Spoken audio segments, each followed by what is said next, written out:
Alright, so today I'm going to be giving you my top 25 players in the NBA today.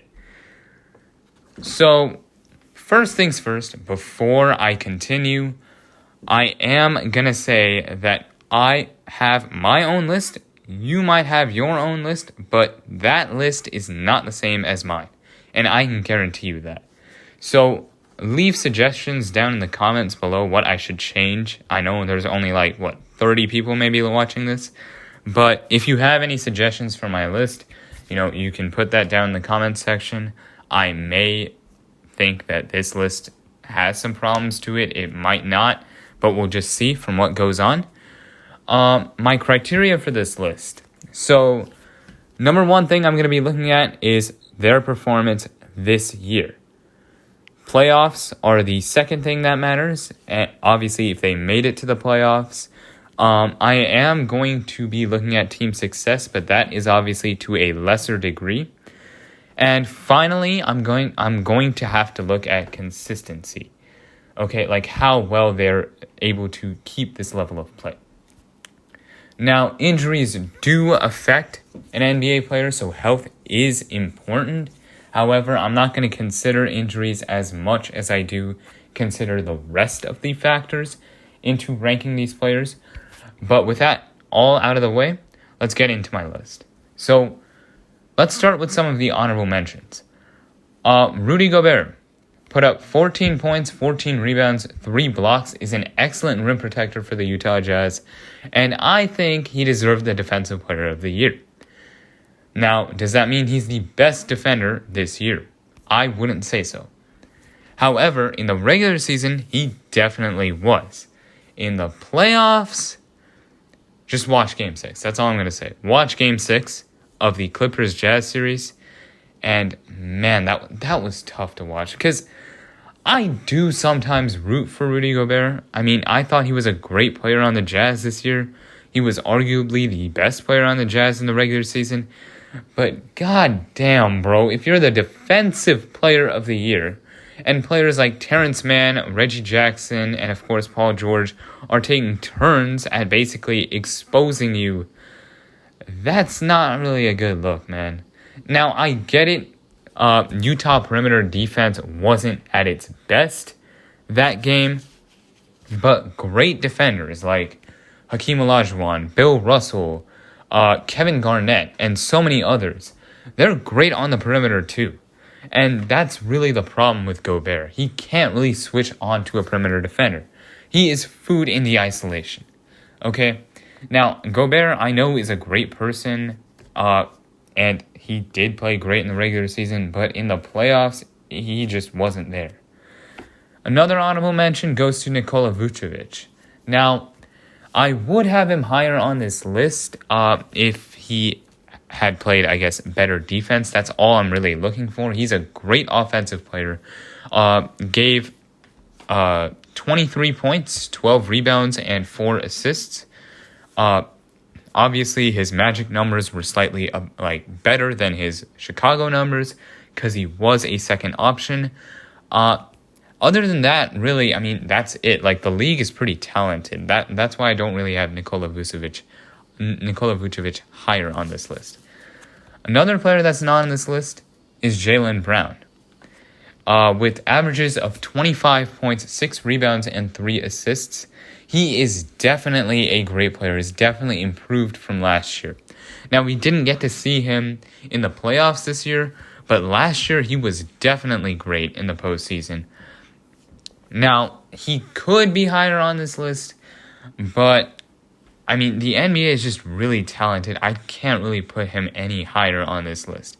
I need to see more out of this from Jaylen Brown. I know, this is, his first, I guess, all-star season. I mean, he could have been an all-star last year, but this is, the first season where he kind of proves himself. Now, again, I get it. You could put him higher, but I can't really put him any higher than where he is right now. So now let's get to the players who are on the list. Number 25, I've got Bam Adebayo with averages of 19, 9, and 5. Arguably should have been an all-star last year. This year, last year he was an all-star. Last year he was also a great playoff performer. He has shown some pretty good improvement. This year he wasn't great in the postseason, but he definitely can do it all. He's a great playmaker. He's a good post scorer and can drive to the rim. He's also a great defender. Obviously known for that great block that he had last year in the Eastern Conference Finals. Obviously this year, again, he didn't have a great postseason as he was going up against the eventual champions in the Milwaukee Bucks. But he did basically everything you can that you would ask for from a center. He gave you 19, 9, and 5. I guess the only thing that I guess you could penalize him, even if you want to penalize him for, is the fact that he wasn't scoring as much and rebounding as much as you would like him to. Regardless, I still think Bam is a great player, and he definitely has many more years like this to come. At number 24, I've got Chris Middleton, who put up 26 and 5 in the regular season. Now, the problem with Middleton is that he is inconsistent as all hell in the playoffs. One game he looks like prime Michael Jordan, and the next game he looks like prime Smush Parker. Sure, he has some great playoff games, okay? The Hawks game, game 3, where he put up 38, and really the entire Hawks series where he closed them out. Game 4 against Phoenix, but he doesn't do this consistently. If he were to be more consistent, he'd definitely move higher on my list. Right now, he has shown to be an excellent second option. Could have been an all-star this year. But honestly, there's not much else you could probably ask from him. He can't really move higher on this list, I'd say. So now we're getting to the point of the list where, we're going to have debates. So from about number 23 to arguably number 14, you could probably make a case to switch these players. At number 23, I've got Bradley Beal, who put up 31, 5, and 4 in this regular season. He was second in the league in scoring, nearly led the league in scoring. He was decent in the postseason, but, God, bro. With Embiid off the Sixers, and with basically just Ben Simmons, the Wizards couldn't really do anything to close the Sixers out in Game 5. But the reason why I can't put Bradley Beal any higher than he is right now is, well, number one, he's not really good at anything else besides scoring. Okay? And secondly, in the clutch, he's not as great as I would like him to be. I saw Russell Westbrook play better than him in the clutch. I'm not saying he's a better player than him right now, but he was definitely better in late game situations. You could argue that, well, yeah, Westbrook could be on this list. However, Bradley Beal's scoring definitely doesn't take away from his game, and that is definitely huge for his game. The fact that he can put up nearly 30 points a game every night is something that, again, it is definitely commendable, and I think that he deserves a spot on this list. At number 22, I got Zach LaVine. Now, I see Zach LaVine as basically a more efficient Bradley Beal. He put up 27, 5, and 5 this season. He's a great scorer and has shown constant improvement despite tearing his ACL a couple years ago. He is, unlike Bradley Beal, he has the clutch gene. And, obviously people are going to knock on him for his lack of team success. Even though I did say team success was a factor, I don't think that really separates Bradley Beal from Zach LaVine all that much. And I believe that this season, the Bulls will definitely make the playoffs. At number 21, I've got Zion Williamson, who put up 27, 7, and 4 this season. Zion Williamson has definitely arrived. One of the best finishers in the league and has absolutely killed defenses. Now, besides, Bradley Beal and Zach LaVine. Like, Zion Williamson has shown that he's a great scorer on great efficiency. So what makes him better than LaVine or Beal? And that mostly has to do with his rebounding. He is definitely a great rebounder, and that's obviously due to his size. Now, the reason why I can't really have him higher on this list is because of his poor defense. And right now, again, as I've said, consistency. He has shown to be great this season. He has shown to be great last season even. But if he can't put up this level of production year after year, which I definitely think that he can, but I just need more continuity out of him. At number 20, I've got Karl-Anthony Towns. Now, Cat is the only person that I'm not going to say anything negative about him. He's gone through a lot this season, and I really hope that he becomes, a much better player than he is, I guess, right now. He's putting up 25, 11, and 5, which is great. He's a great scorer. He can shoot really well. The fact that he's gone through so much and is still playing, that itself is impressive. Okay, now I definitely think that he's going to play better in the years to come, but he's definitely one of the best centers in the league right now. At number 19, I got Chris Paul. Now, Chris Paul put up 16, 5, and 9.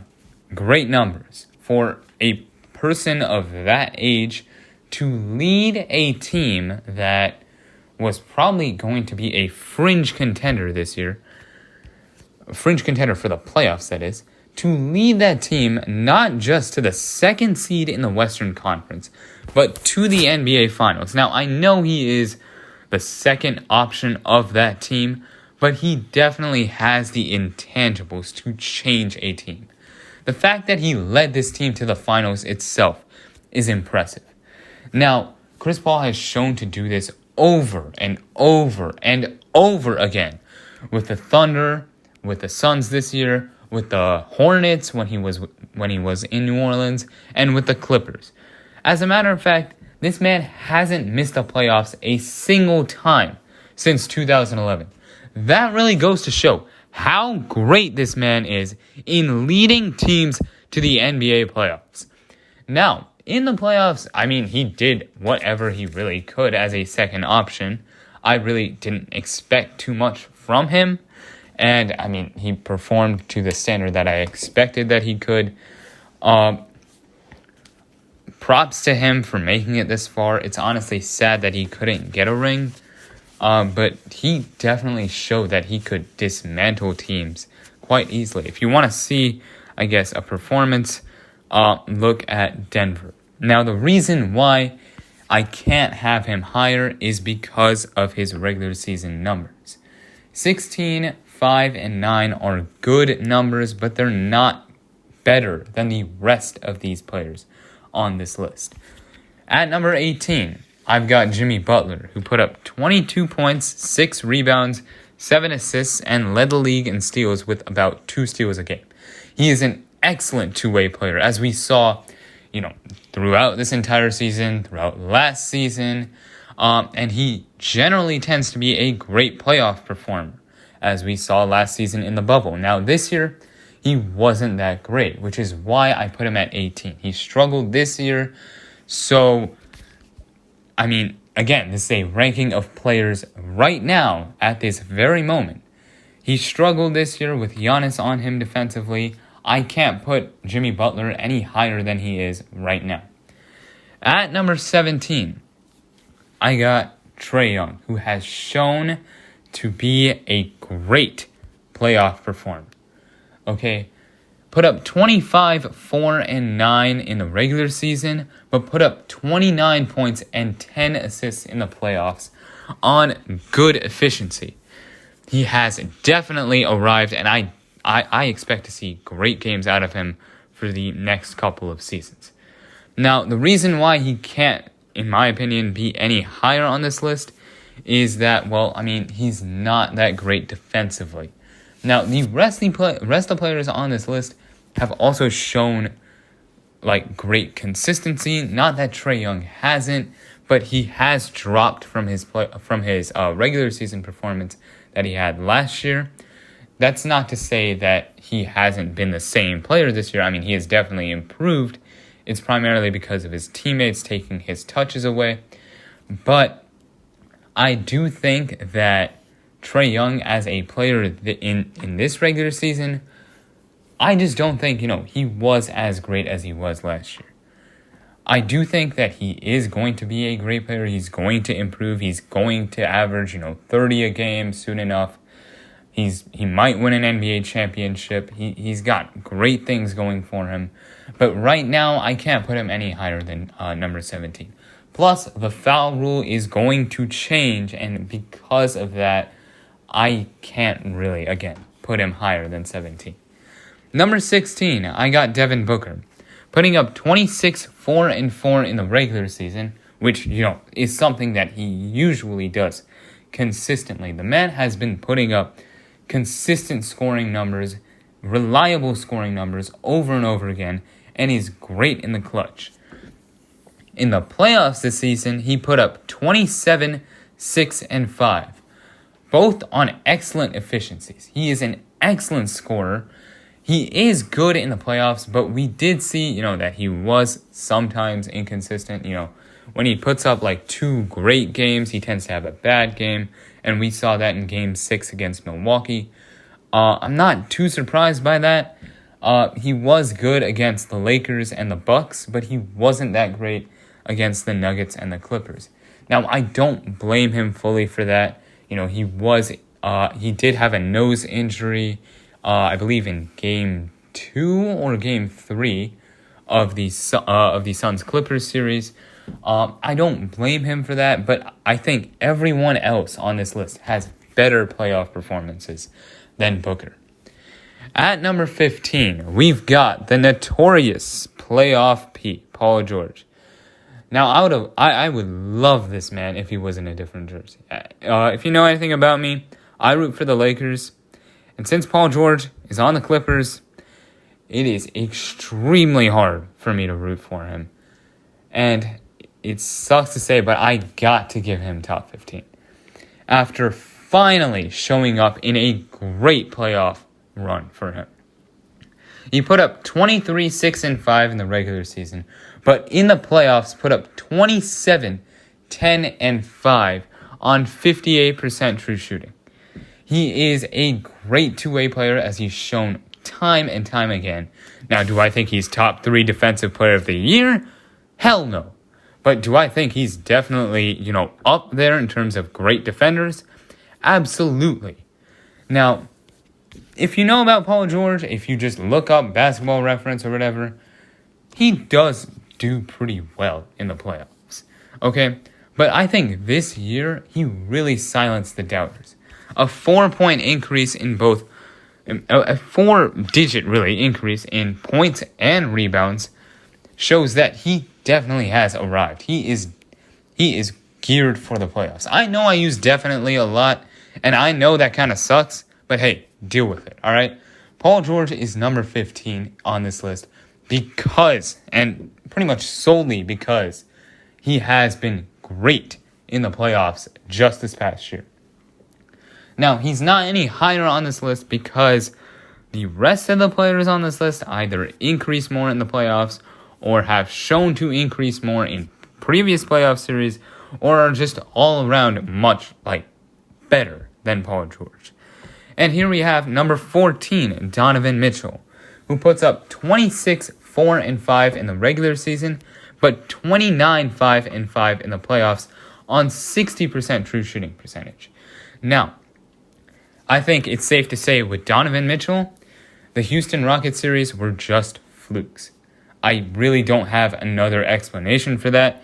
He's a great playoff performer. Last year, he put up 36 points per game. What else do you expect him to do? Now, the reason why he's not higher on this list is, well, one, consistency, even though he has shown to be a great playoff riser. He hasn't done that for, as many years as, the next player has. But he is definitely a great scorer and a great playmaker, which is why he is so high on this list. he makes a huge jump on this list. Now, arguably in the regular season, you could say he was barely top 25, but in the playoffs, easily top 15. Now, number 13, I've got Kyrie Irving. He put up 27, 5, and 6 in the regular season, and though he did have a slight playoff drop in the postseason with 24, 6, and 4, but he definitely showed that he was extremely valuable to the Nets series. No, to the Bucks series, sorry. Without him, they went 1-3. Generally, in the playoffs, Kyrie is excellent, okay? He's a great playmaker, a great scorer, has one of the best handles in the game, if not the best. He is a pretty efficient scorer, though it slightly drops in this postseason. But, I mean, if anything proved in this postseason, it's that Kyrie is still great. If he is a second option, he's a lot better, and that's what we saw, okay, in this year's postseason. If he is a second or third option, if he has to take a backseat, he performs to the level that you want him to. And in the game 4 in which he got injured, he had 11 points in 17 minutes, which is honestly, he was geared for a great playoff performance in that game 4, which unfortunately did not happen because of that injury. And obviously, I'm not counting that in his postseason numbers. Again, he could not play for most of the game. Regardless, Kyrie definitely ends up pretty high on my list after this year's playoffs because he has shown, especially in the Bucks series, that he can hold his own, that he can play at a high level when he has to, and that he is still a great player. At number 12, I got Jason Tatum. Now, he put up 26, 7, and 4 this season, but 31, 6, and 5 in the playoffs, while stealing a game against the Brooklyn Nets. Did I expect the Celtics to win a game against Brooklyn? Yeah, if the team was fully healthy. But with a non-healthy team, Tatum still led the Celtics to one game over the Nets. And yeah, people who are going to say, oh, it's just one game. I mean, he's not going to show this over and over again.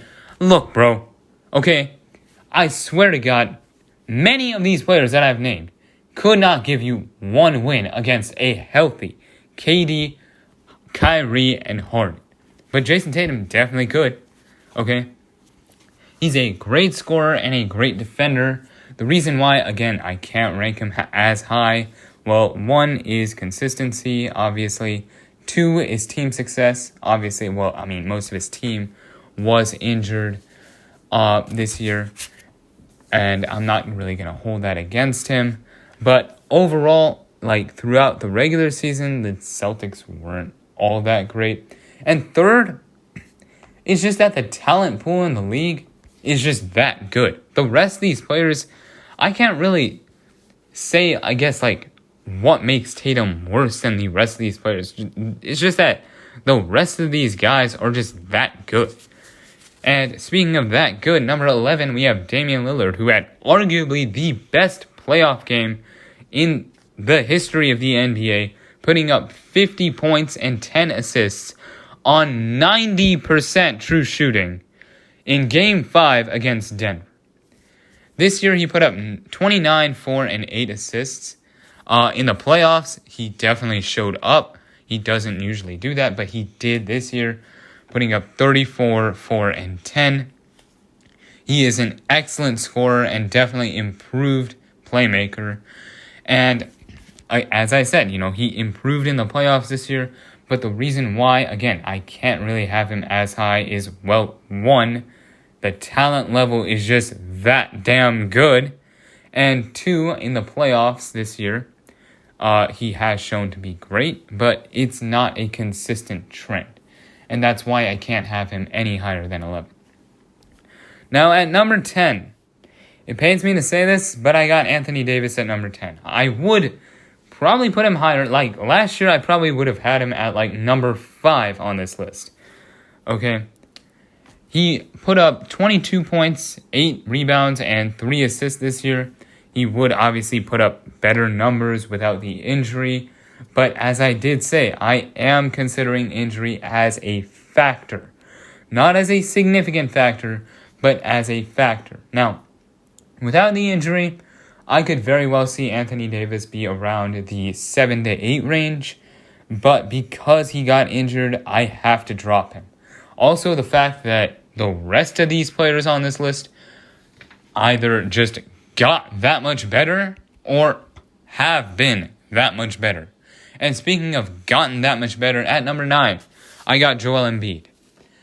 This man was not all that great last year, okay? Shooting threes, it definitely was not his game. But this year, he cemented himself as an MVP candidate, putting up 29 points, 11 rebounds, and 3 assists. And in the playoffs, all he really dropped in was scoring, which, just went down to a measly 28 points a game. Now, you could argue that Embiid could be higher on this list, but the reason why I don't have him as high is because of the injury.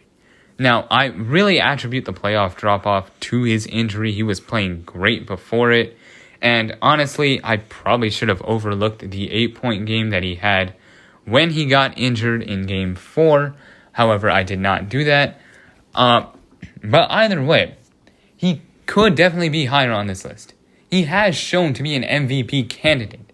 He has shown that he can lead a team to a number 1 seed in, albeit a bad conference, but still, a number 1 seed is a number 1 seed regardless.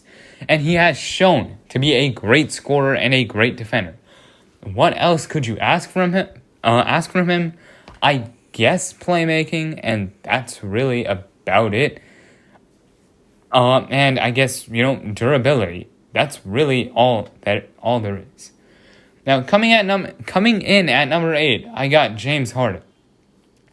Now, a lot of you are probably extremely infuriated at James Harden being number 8. He's top 5. He's top 6. He's top 3. He's the best player in the world. Now, yes, there are all of those arguments to be made. Now, in the regular season, again, James Harden is definitely one of the best. Put up 25, 7, and 11 this season. Is a great scorer, phenomenal, led the league in scoring 3 times, and does it efficiently.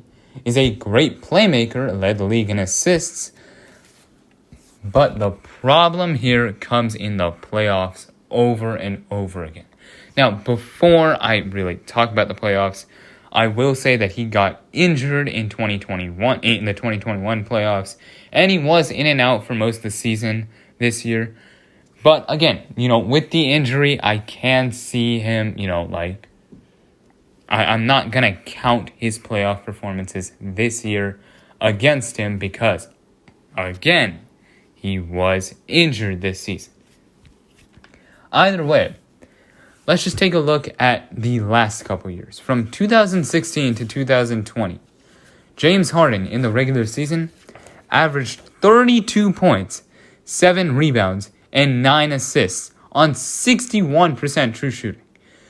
In the playoffs, however, he put up 29 points, 6 rebounds, 7 assists on 58% true shooting. Now, all of you are going to say, "Oh, you're just being so nitpicky, man. Stop putting him so low. You're just nitpicking his playoff." Well, look, bro, listen here, okay? I can't put James Harden as high as I would like to put him, primarily because of this playoff underperformance that none of the other players that I will name from here on out have. Now, the thing is, bro, I love James Harden. I rooted for him in Oklahoma City. I rooted for him in Houston. I rooted for him against the Warriors twice in 2018 and 2019. However, if you constantly underperform in the playoffs, I can't have you as high as I would like. And obviously, as I did say, injuries do play a factor. I could possibly have him at number 7. I do understand that, but I can't have him there again because of his injury. And at number 7, we have the league's MVP, Nikola Jokic. He put up 26 points, 11 rebounds, and 8 assists. For a center, 8 assists, bro. In the playoffs, he put up 30 points, 12 rebounds, and 5 assists. So the only thing he really drops in is playmaking, well, assists, passing, really. And the only reason for that is, well, one, his teammates tend to be injured. Jamal Murray is out for the season. Hope he gets better. Will Barton was out for the playoffs, I believe. Nikola Jokic has shown that he's an excellent scorer, passer, and playmaker. And he's shown that he is a playoff improver. Okay? Now, what prevents him from being higher on this list? Again, mostly it's just defense, alright?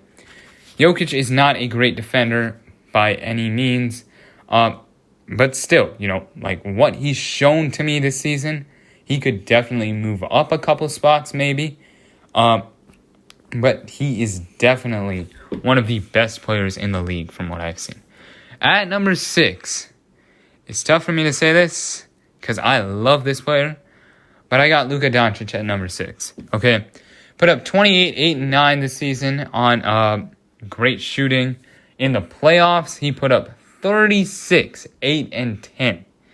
He's a great scorer and arguably the best playmaker in the league. He's, again, with Jokic, the same kind of problem. He's not as great defensively. So what separates him from Jokic? I think the real thing is that he is a much better playoff riser than Jokic is. Not to say that Jokic isn't a playoff riser, because he definitely is, as shown from the stats, as shown from the games. But Doncic has definitely shown that against tougher defenses, he puts up great numbers on great shooting. Now, it's tough for me to say that he's not top 5, but as of right now, he's not top 5. Coming in at number 5, and this is really tough for me to say. I love this guy off the court. I hate him on the court. Number 5 is Kawhi Leonard, putting up 25, 7, and 5 in the regular season, 38 and 4 in the playoffs. That is a great playoff performance, regardless of who you ask. Now, last year, obviously, he didn't have the greatest playoffs. Game 7 and Game 2, 3-1 lead, Cancun Clippers. Obviously, this year, I'm not going to disrespect him, okay? I really hope he gets better from the ACL tear, okay? I really hope, he recovers really quickly. I want to see him in the playoffs this year. Now, the reason why I can't move Kawhi up on this list. He is a great defender. He is a great scorer. One, he's not great as a playmaker. Okay, number 2, the rest of these players on the list are either, just as good as at the things that Kawhi is good at, but just a little bit better, or they are so good at some certain aspects that they just supersede Kawhi like that. Okay? And I guess it's tough for Kawhi fans here, but I could put him maybe at number 4. I could arguably put him at number 3. The injury does move him down a little bit, and again, I really hope he does get better. He played great in the Jazz series, played great in the Mavs series. Again, prayers up. Hopefully the ACL tear isn't really that big of an issue. Anyways, moving on. To number 4, we've got LeBron James. Now, last year, he would have been the consensus number 1 player. This year, you could argue that he is still the best player in the league, putting up 25, 8, and 8 in the regular season. Now, I understood that he got injured. I have not seen a Laker legend play that poorly in the playoffs. No offense to LeBron, he's, again, one of my favorite players. He's pretty much the player who defined my childhood. But the reason why I can't rank him as high is the playoff performance, which, again, is you could attribute that to injury, definitely, and fewer days of rest. And I agree with that. But because of the injury and because, again, of the slightly underwhelming playoff performance, that's why, to me, he cannot be top 3 right now. Now, he could very well prove me wrong this year. He could very well become the number 1 player in the league. He could definitely do that. He could definitely win MVP and Finals MVP. And hell, maybe even Defensive Player of the Year this year. After all, that's what he was doing before his injury this season. However, right now, as I did say, health does play a small factor in ranking these players, which is why I can't put LeBron in the top 3 as of right now. Coming in at number 3, I've got Steph Curry. Now, it's really, really hard for me to rank the number 3 and number 2 players, but right now, I got Steph Curry at number 3. Led the league in scoring with 32 a game, put up 32, 6, and 6. Is a great scorer and great playmaker, the best shooter in NBA history. The fact that his presence alone makes him a great playmaker, that is unheard of from any player in NBA history. I have never seen this before. He gets double teamed all the damn time. And the fact that he's able to score at such an efficient rate is unbelievable. Now, the reason why he's not higher on this list, well, number 1, it sucks, but team success kind of moves the needle. Now, I understand that Steph did whatever the hell he could, but I feel like the number 2 and number 1 guys on this list, their playoffs have definitely shown to be a lot better. And if we look at Steph Curry's playoff performances prior to this one, prior just in general, he does play well, but it's not at such a high level. And that's primarily because the defense focuses on him. But again, he's I can't put him as high. I'm sorry. Team success really kind of moves the needle, as well as defense. Okay, now he is an underrated defender. He's not as bad as people think that he is. He is a great off-ball defender. That's how